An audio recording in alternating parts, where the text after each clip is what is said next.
While the senior show at the Lycoming Art Gallery had many artists, I was most captivated by Colleen Thomas's series, Journey to Reconfiguration. Her art acts as a reflection of both her heritage but also her life experiences. At the age of 14, Colleen and her sister, Karen, were visiting their home in Antigua. The two sisters were sharing a bed when a man entered the room with a gun.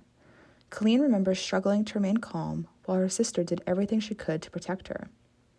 After witnessing the rape of her sister within their home, Colleen began to have negative associations towards her home country.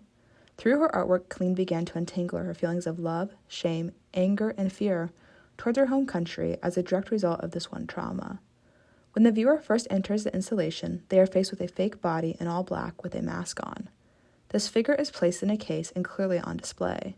The figure's hands are bound and parts of the body are covered in leaves.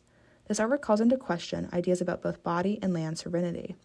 Antigua has a strong history of colonization, where resources were extracted from the land. Colleen includes some of those resources in her exhibit by including spices that would have been stolen from Antigua. Moving back to the figure, the bound hands and the case force the figure to be on display for all to see. This is a double motif. The trauma of the event was on display for Colleen to witness. Her sister was forced to display her body to the rapist. However, in this case, the covered face indicates that this figure is the rapist.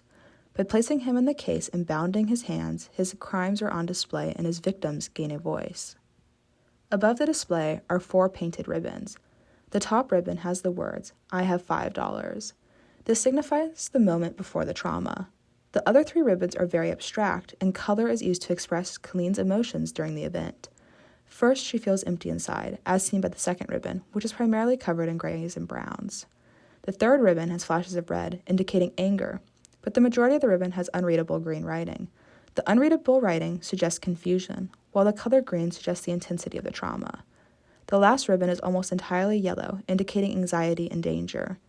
The very end of this ribbon contains outlined orange splotches, which may represent the act of the trauma itself. On the other side of the room, near the spices, is an abstract multimedia painting. This painting depicts a hand outlined with yellow string. The hand appears to be reaching towards something or someone, but is met by harsh abstract lines and a border of chicken wire. This wire is separating the hand from the physical violence. It also acts as a boundary that prevents the hand from rescuing the bloody, mangled ceramic hand on the other side of the wire. This separation of space creates 2 narratives. While neither side is spared the confusion and intensity of the trauma, the left side is physically unhurt. Instead, the left side is faced with a helplessness as they are forced into the space of the viewer. The color yellow is prominent, indicating anxiousness. There is some white graffiti attempting to spell her sister's name. However, the graffiti overlaps, adding to the confusion of the image. The right side is much smaller and also much darker in terms of lighting. Besides the mangled, bloody hands, nothing else can really be understood. At the top of the right side in yellow are the words, "She was." The description continues vertically, but the lighting and use of faint black paint to cover the words obscures the description. This intentional choice has 2 potential meanings. The first is that it could be taking away the power of the assailant.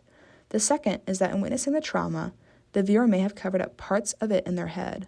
Colleen states, quote, "At 17 years old, I experienced my first panic attack and got reminded that although I was able to act like nothing happened, that night truly was the worst thing I've ever gone through," end quote. This painting may be revealing Colleen's truth and avoiding her emotions about the trauma. By finally painting and covering the right side of this painting, she's bringing her truth and emotions to light. In the very center of the room is a 3D painted clay model of Antigua. This is strategically centered in the center of her installation to show that her experiences do not take away from her identity.